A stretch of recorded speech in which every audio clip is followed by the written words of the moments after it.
મિત્રો, ખૂબ અગત્યની વાત છે. આજે જે થયેલા દુર્ઘટના અંગે આપણે ચર્ચા કરવાનું છે.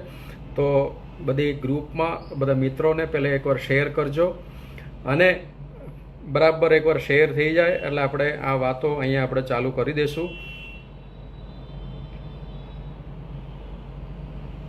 કારણ કે આ બહુ અગત્યની વસ્તુ છે. આજે જે દુર્ઘટના જે ઘટી છે એ વિષયમાં આપણે ખૂબ ઊંડાણપૂર્વક આજે આ એક ડિસ્કશન કરવાનું છે. એટલે બધા મિત્રોને વિનંતી છે એક સાથે દરેક જગ્યા પર શેર કરે, જેથી વધુમાં વધુ મિત્રો જોડાશે અને આપણી આ જે વાત છે એ તંત્ર સુધી પહોંચે. ખરેખર હા હેતુ આ છે આપણે દરેક જગ્યા પર શેર કરવાનું. આ આપણી વાતો આજે તંત્ર સુધી પહોંચવું જોઈએ. વિષય આપણે રાજકોટમાં આજે થયેલું જે અગ્નિકાંડ, જે ટીઆરપી નામના જે ગેમ ઝોનની અંદર થયેલા જે અગ્નિકાંડ છે એ વિષય ઉપર આજે આપણે ચર્ચા કરવાનો છે. એ વિષય પર આપણે આજે વાત કરવાનું છે. એટલે દરેક મિત્રોને મારે વિનંતી છે, મિત્રો બધે એકવાર શેર કરજો. વધુમાં વધુ મિત્રો આપણી જોડે જોડાશે એટલે આપણે આજનું જે મુદ્દાકીય જે વાત છે આપણે શરૂ કરીએ.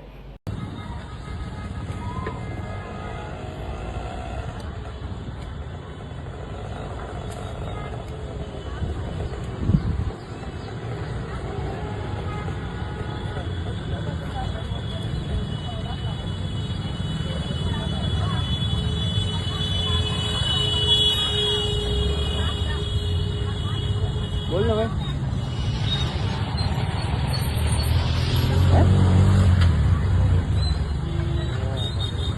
ચાલુ રાઈટ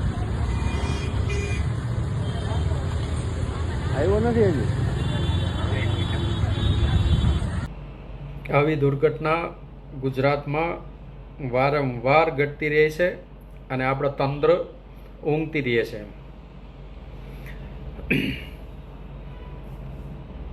મિત્રો, આપણે ચાલુ કરી દઈએ છે અને જો મિત્રોને વધુમાં વધુ તમે પહોંચાડજો. કારણ કે આ જે અગત્યનો જે મુદ્દો છે એટલા માટે છે કારણ કે આ 2019માં મે મહિનાના 24 તારીખે તક્ષશિલા અગ્નિકાંડ પણ સેમ રીતે આજે જે ટીઆરપી રાજકોટની અંદર થયું છે એવી રીતે સેમ રીતે આપણે થયું હતું.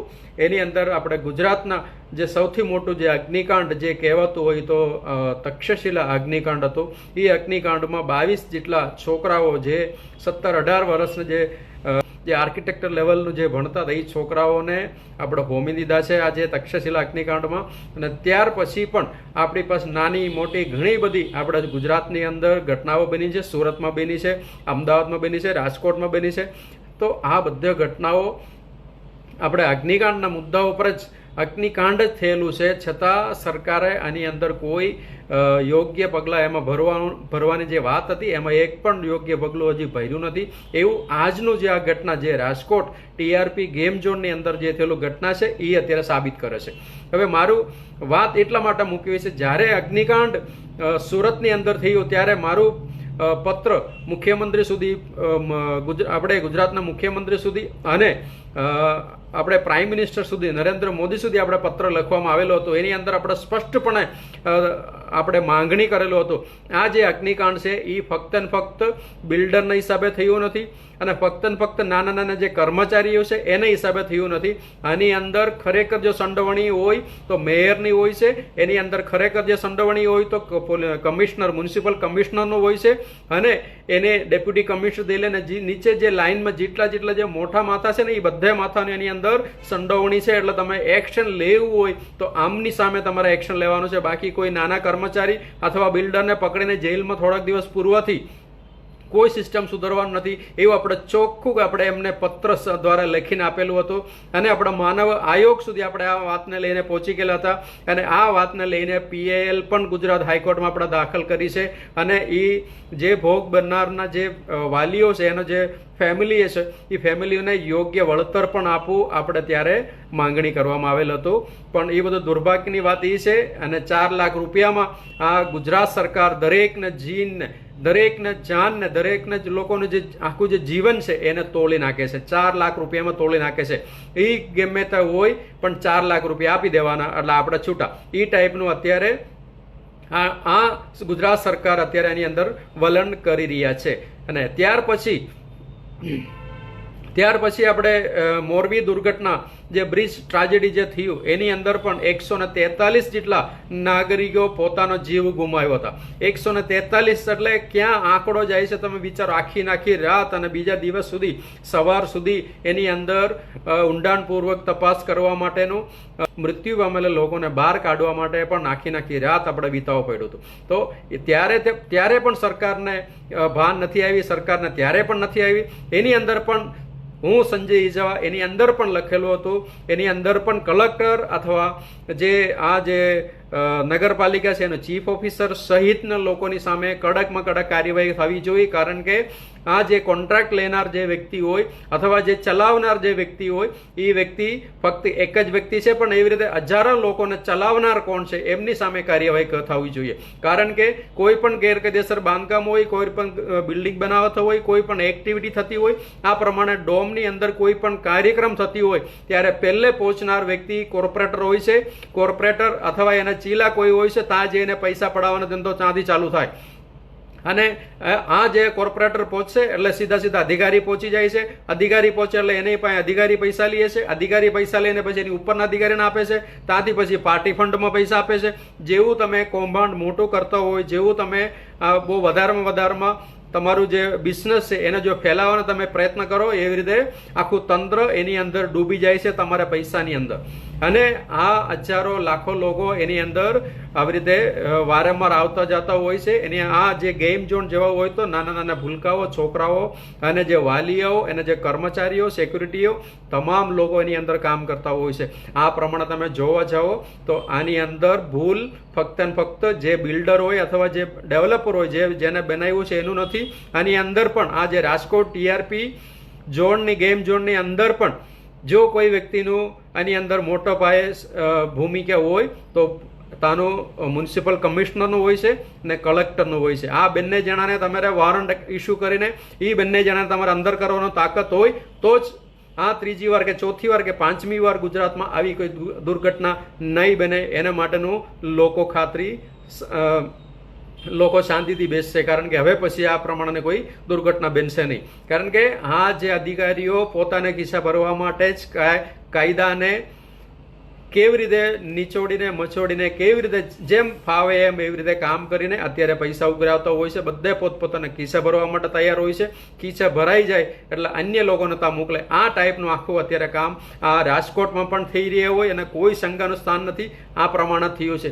મોરબી દુર્ઘટના જે થયું છે એ દુર્ઘટનામાં પણ મેં PIL દાખલ કરી છે. એમાં પણ મેં કોર્ટને મદદ કરવા માટે મારું જે અરજદાર તરીકે હું એમાં પણ છું. અત્યારે એના પછી જે આપણે બરોડા હરની બોટ દુર્ઘટનામાં પણ લગભગ 18 જેટલા લોકોને બાળકો સાથે, સ્ટુડન્ટ સાથે એમાં પણ દુર્ઘટનામાં ભોગ બનનારો છે.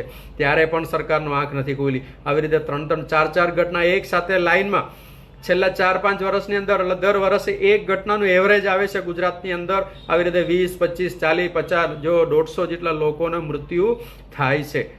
આ અગ્નિકાંડ અથવા આ જે પાણીમાં જે ડૂબીને જે મરી ગયા હોય એ ટાઈપના બે ઘટના અગ્નિકાંડનું અને નાના મોટા ઘટના તો બીજા બધા ઘણા થયા જ કરે છે. તો આ ઘટનાઓ અંત લાવવા હોય તો આજે કલેક્ટર અને મ્યુનિસિપલ કમિશનર અને ફાયર ઓફિસર અને જે કંઈ ઉચ્ચ અધિકારી છે, ડેપ્યુટી કમિશનર, બધાને સામે FIR નોંધીને તપાસ ચાલુ કરવાનો પ્રયત્ન કરો.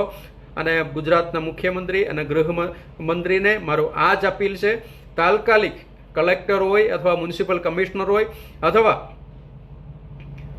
જે ફાયરના જે ડિપાર્ટમેન્ટના જે ઉચ્ચ જે કક્ષાના અધિકારી હોય અથવા ડેપ્યુટી કમિશનરો હોય એ લોકો સામે તમે કડકમાં કડક કાર્યવાહી કરવા માટે FIR નોંધો અને એ લોકોની સામે કાર્યવાહી કરો. અને જો હવે આવનાર દિવસોમાં, આવનાર વર્ષોમાં એક પણ આવી દુર્ઘટના થશે તો સંજય ઇજાવા તમારો ગુલામ બનવા તૈયાર છે. કારણ કે નહીં બને. અને આ અધિકારીઓ ધારે તો એક પાંચ્યું પણ કરપ્શન થશે નહીં અને કોઈ પણ જગ્યા ઉપર કોઈ પણ ખોટા કામ થશે નહીં એનું ખાતરી છે. એ આપણે ઓલરેડી કરીને બતાવે છે. પોલીસ ડિપાર્ટમેન્ટની અંદર પણ કોઈ જગ્યાએ પોકેટ કોઈ મારી ગયો હોય અથવા કોઈ વસ્તુનું ચોરી થઈ ગયું હોય તો પોલીસવાળાને ખબર જ હોય આ કયા માણસનું કામ છે, કયા માણસ આ કામ કરી રહ્યા છે. કારણ કે એની યારે લિંક હોય છે, એની નજર હેઠળ જ આ બધી કામો થતા હોય છે. એના જેવું સેમ ટુ સેમ અહીંયા છે. કોઈ પણ જગ્યા ઉપર કોઈ પણ ગેરકાયદેસર બાંધકામ થતું હોય, કોઈ પણ ડોમ બનતા હોય અથવા જે ટેરેસ ઉપર કોઈ ડોમ બનતા હોય, કોઈ પણ જગ્યા ઉપર કાંઈ પણ ગેરકાયદેસર કામ થાય તો અધિકારીને ખબર જ હોય છે. ફાયર એનઓસી ના હોય તો ફાયર ડિપાર્ટમેન્ટને ખબર હોય છે. અને ત્યાં જેને હપ્તા ઉઘરાવીને આ લોકોને, જે માસૂમ લોકોનું જાન જોખમમાં મૂક્યા સિવાય બીજું કોઈ કામ થતું નથી. હપ્તો ઉઘરાવો, પોતાનું કિસ્સું ભરો અને એને કામ કરવા દો. આ ટાઈપનું અત્યારે વલણ અત્યારે આપણે ચાલી રહ્યા છે. અને મને શંકા છે આ બધી હપ્તાઓ ઉપરના લેવલ સુધી અથવા પાર્ટી ફંડ સુધી પહોંચતા હોય એટલે કોઈ ઉપરના અધિકારી પણ આની અંદર કોઈ એક્શન લેતો નથી. મિત્રો, આ વાત બહુ ગંભીરતાથી લેવાની છે. તમારા મારા છોકરાઓ પણ આવી રીતે અથવા તમારા મારા ફેમિલીવાળા પણ આવી રીતે એક દિવસ દુર્ઘટનામાં આવશે ત્યારે આપણે રડવાનો વારો આપણે પણ આવશે. આજે હજારો લોકો જો રડે છે અને છેલ્લા 4-5 વર્ષથી તો લાખો લોકો રડી રહ્યા છે આ ઘટનાઓ પાછળ. અને જે એના ઘરમાંથી જાય એને જ ખબર પડશે. એને ઘરમાંથી છોકરાઓ, આજે જે નાના નાના છોકરાઓ જે આ ગેમ ઝોનની અંદર જે હોમાઈ ગયા હતા, જે આ ઘટનાની અંદર આખું રાખ થઈ ગયું છે, એ છોકરાઓનો શું વાંક, એ છોકરાઓના વાલીઓનો શું વાંક, ત્યાં જે નોકરી ઉપર ઉભેલા જે સિક્યુરિટી કર્મચારી અથવા અન્ય કર્મચારીનો શું વાંક. આ ખોટું થવા માટે કોને કરવા દીધું છે, ખોટું કોને થવા દીધું છે એને પકડો. બાકી આ કર્મચારીઓને, ટિકિટ વેચનાર વ્યક્તિઓને અથવા ત્યાં સિક્યુરિટીમાં ઉભેલો હોય એ વ્યક્તિને અથવા જે ચલાવનાર જે આ વ્યક્તિ છે, એ જે પોતે જેને જે આ ડોમ બનાવ્યું છે, જેને જે ચલાવવાનું માટેનું જે આ કાવતરું કર્યું છે, એને પકડીને તમે અંદર પૂરવાથી કોઈ સોલ્યુશન નથી આવવાનું. સોલ્યુશન ખરેખર સરકારને લાવવું હોય તો કલેક્ટરથી લઈને નીચે જેટલા બી આવતો હોય 8-10 કલેક્ટરથી લઈને લાઇનમાં નીચે 10 જેટલા અધિકારીઓને તમે એકદમ જેલમાં પૂરવાનો પ્રયત્ન કરો એટલે બીજે દિવસથી આખા ગુજરાતની અંદર સનાટો થઈ જશે. આખા ગુજરાતની અંદર એલર્ટ પર આવી જશે. અને એક પણ જગ્યા પર જો આવી દુર્ઘટના બીજી વાર બને તો જોવા જેવી વસ્તુ છે. મિત્રો, આ વિડીયો વધુમાં વધુ શેર કરજો.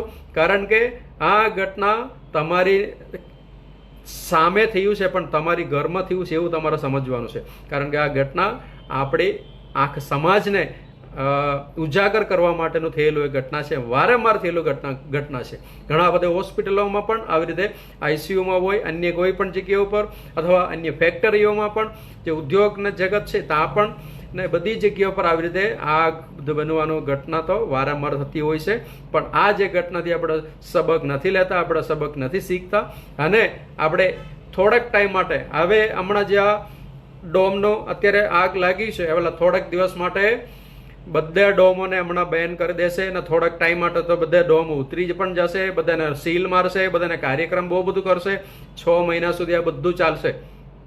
6 મહિના પછી હતું ને એવું પાછું હપ્તો ચાલુ થઈ જશે.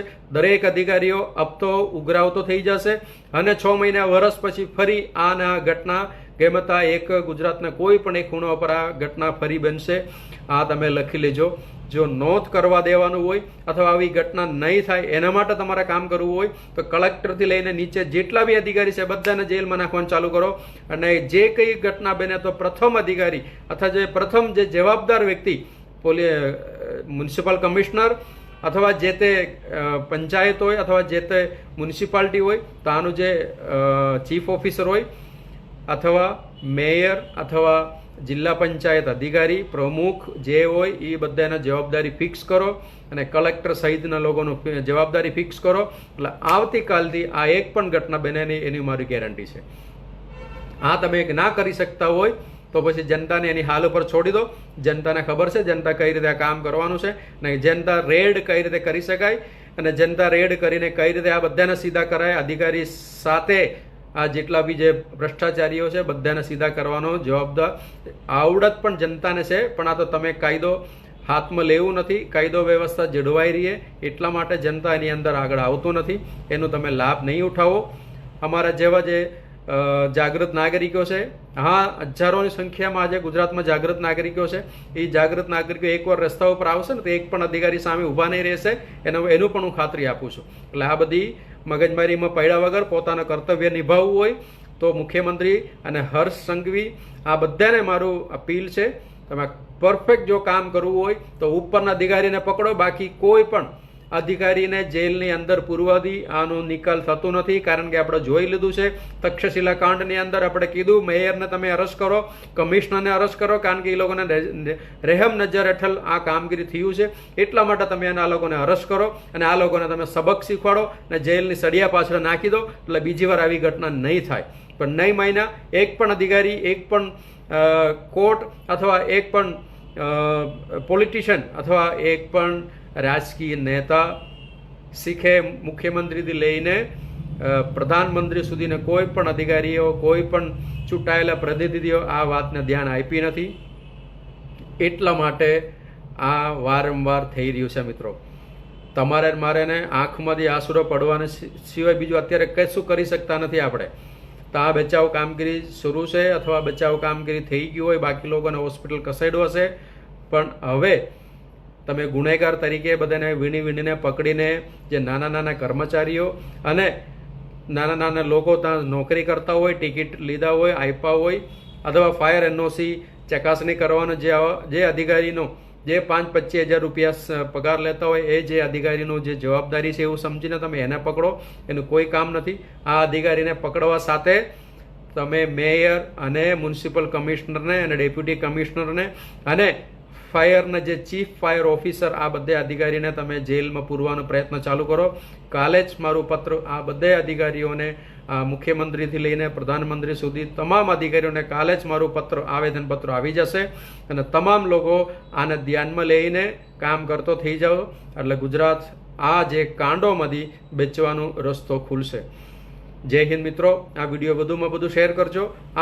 મારી આ વાત દરેક જગ્યા ઉપર પહોંચવી જોઈએ, દરેક અધિકારી ઉપર પહોંચવું જોઈએ અને દરેક પોલિટિશિયનો ઉપર આ વાત પહોંચવી જોઈએ અને ઇવન મુખ્યમંત્રી અને હર્ષ સંઘવી સુધી આ વાત પહોંચવી જોઈએ. એટલા માટે આ વિડીયો શેર કરવાનું મારું અપીલ છે, મારું વિનંતી છે. જય હિન્દ.